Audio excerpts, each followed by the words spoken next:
Betty et moi avons le goût de vous parler de la gestion du temps.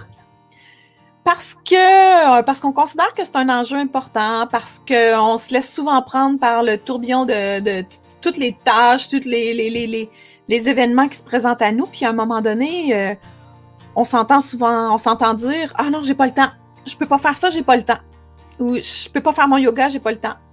Je peux pas te voir, j'ai pas le temps. » Oui, je me suis rendu compte souvent en tant que professeur de yoga que justement, on n'avait pas le temps de faire du yoga.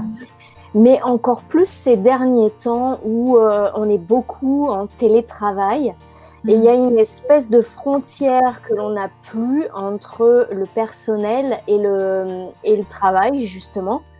Et ça prend toute la place. Et c'est comme ça qu'on se dit, j'ai plus de temps pour faire ci, pour faire ça, parce qu'on arrive moins à s'organiser. Et comme je sais qu'il y a des gens qui sont adeptes du télétravail, ils ont l'habitude. Et il y en a d'autres qui ont moins l'habitude, mais qui ont été forcés de le faire avec ce Covid. On voulait s'arrêter sur la définition du temps. Okay? Mais qu'est-ce que le temps? Okay? Betty, tu veux nous en parler un peu? Comment tu le définirais de ton côté? Alors déjà, il faut savoir que le temps, c'est vraiment une construction humaine. Ça n'existe pas, c'est quelque chose qui est à la base infini. Et c'est parce qu'il y a une série d'événements dans cet infini qu'on est capable de définir ce temps avec un passé, avec un présent. Alors le présent, on peut y être souvent justement quand on respire, quand on médite, quand on est conscient de ce qu'on fait. Ça, c'est vrai qu'il existe, mais on s'en rend compte parce qu'on l'a vécu. Si on n'a pas ce vécu, on ne sait pas qu'il y avait cet instant présent, sauf à y être vraiment conscient à ce moment-là. Et puis, il y a le futur, c'est des choses que l'on anticipe. Donc, le temps, c'est une invention de l'être humain, tout simplement, pour se repérer dans ces événements qui nous arrivent, dans cet espace infini qui est devant nous. Voilà. Ah, c'est intéressant puis de savoir que c'est justement une invention humaine, si on veut.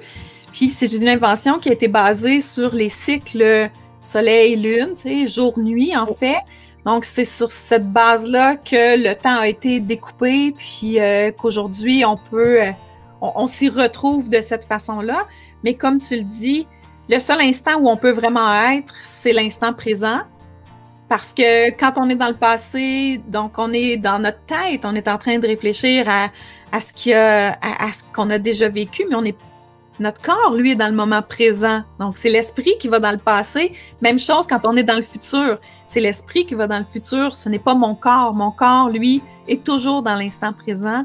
D'où l'importance, justement, d'apprendre à se reconnecter à soi pour se trouver dans ce moment-là le plus souvent. Parce que quand on est dans le passé, souvent, il y a une certaine tristesse parfois qui va émerger. Puis quand on est dans le futur, il y a souvent une anxiété qui va émerger. Alors que quand on est dans le moment présent, il n'y a pas de problème. Tout va bien. On respire, on est en vie. Il n'y a que ça qui compte, en fait. Alors, on peut voir la construction du temps de cette façon-là. Puis je trouve ça vraiment, vraiment intéressant. Maintenant, question à 1000 $. Pourquoi est-ce que c'est important d'apprendre à gérer notre temps? Pour pouvoir faire du yoga. Bonne réponse! Mais pas que, hein? Vous avez aimé cette vidéo? Abonnez-vous au studio Diva Yoga et découvrez nos cours et séries de yoga pour vous amener vers la santé, la sérénité et l'amour. Au plaisir de vous accueillir au sein de la magnifique et bienveillante Diva Family.